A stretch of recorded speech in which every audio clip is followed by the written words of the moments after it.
থাকবো না, ইডিট আছে একটা নিগাল যাবো গা নেন কন।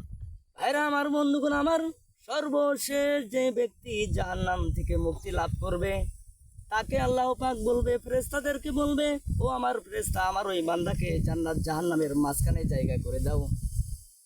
লোকটি যখন জান্নাত জাহান্নামের মাঝখানে থাকার জায়গা পাবে, লোকটি এত কাছ থেকে জান্নাত দেখবে আর তাকায় জান্নাত দেখবে আর কাঁদতে থাকবে।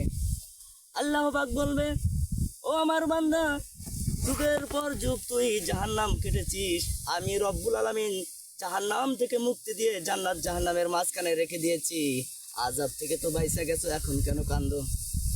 লোকটি বলবে, ও আল্লাহ, আমি কান্দি এই জন্য জাহান্নামের আগুন থেকে আমাকে মুক্তি লাভ করেছেন, এই জন্য আপনার শুকরিয়া আদায় করি। আল্লাহ, আমি কান্দি এই জন্য এত কাছ থেকে আপনার জান্নাত দেখতেছি, এত কাছ থেকে আপনার জান্নাত দেখা যায়। ও আল্লাহ, এত কাছ থেকে আপনার ওই জান্নাত দেখা যায়, ওখানে যাইতে পারতেছি না, আপনি যদি দয়া করে মায়া করে আপনার জান্নাতে দরজার সামনে নিয়ে যেতেন, আমি একটু আপনার জান্নাতটা দেখতাম। আল্লাহু আকবার। আল্লাহ পাক বলবে, ও আমার ফেরেশতা, আমার ওই বান্দাকে জান্নাতের দরজার সামনে নিয়ে দাঁড় করে দাও। লোকটি যখন জান্নাতের দরজার সামনে দাঁড় করে দিবে, লোকটি আর চাইতে আরো দ্বিগুণ কাঁদতে থাকবে। আল্লাহ পাক বলবে, ও আমার বান্দা, তোমাকে তো জান্নাতের দরজার সামনে এনে দিয়েছি, এখন কেন কান্দো? লোকটি বলবে, ও আল্লাহ, আপনার জান্নাত এখান থেকে ভালোভাবে দেখতে পাই না, শুধু অল্প একটু দেখি। ও আল্লাহ, আপনি দয়ার সাগর, মায়ের সাগর, আপনি যদি আপনার জান্নাতের মাঝখানে নিয়ে দিতেন, আমি খুশি হইতাম। আল্লাহ পাক বলবে, ও আমার ফেরেশতা, আমার ওই বান্দাকে জান্নাতের মাঝখানে নিয়ে দাও। লোকটিকে যখন জান্নাতের মাঝখানে নিয়ে দেওয়া হবে, বিশ্বনবী জনাবে মুহাম্মদুর রাসূলুল্লাহ সাল্লাল্লাহু আলাইহি সাল্লাম বলেছেন, লোকটি এর চাইতে আরো 3 গুণ কান্না বেশি করবে। ভাইরা আমার, বন্ধুগণ আমার, আল্লাহ পাক বলবে, ও আমার বান্দা, তোমাকে তো জান্নাতের মাঝখানে এনে দিয়েছি, এখন কেন কান্না কাটি করতেছো? লোকটি বলবেন, ও আল্লাহ, আপনি দয়ার সাগর, মায়ের সাগর, আমাকে জাহান্নাম থেকে মুক্তি দিয়ে জান্নাতের মাঝখানে রেখে দিয়েছেন, আবার জান্নাতের দরজার সামনেও এনে দিয়েছিলেন, আবার মাঝখানেও এনে দিয়েছেন।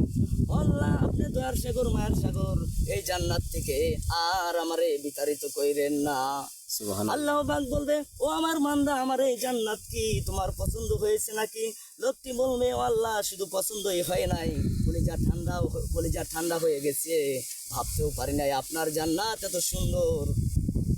ভাইরা আমার, বন্ধুগণ আমার, এই জন্য আমি আপনাদেরকে বলবো, জান্নাতের কাজ করতে হবে, 5 ওয়াক্ত নামাজ পড়তে হবে, মা বাবার সেবা যত্ন করতে হবে, বিশ্বনবী জনাবে মুহাম্মদুর রাসূলুল্লাহকে ভালোবাসতে হবে, তার আদর্শ ধারণ করতে হবে। মালিক তুমি জান্নাতে,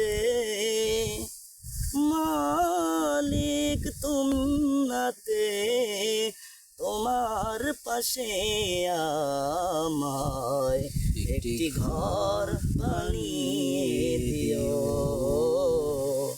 একটি ঘর বানিয়ে দিও, সে বিভীষিকাময় মহাদিনে তোমার প্রতিবেশী করে নিও। মালিক তুমি জান্নাতে, তোমার পাশে আমায় একটি ঘর বানিয়ে দিও, আমিন। একটি ঘর বানিয়ে দিও। মা হলো অতি আপন, বাবা হলো অতি আপন, মা বাবার ভাই করিও যতন। মালিক তুমি জান্নাতে, তোমার পাশে আমায় একটি ঘর বানিয়ে দিও, একটি ঘর বানিয়ে দিও। জোরে জোরে বলেন সুবহানাল্লাহ।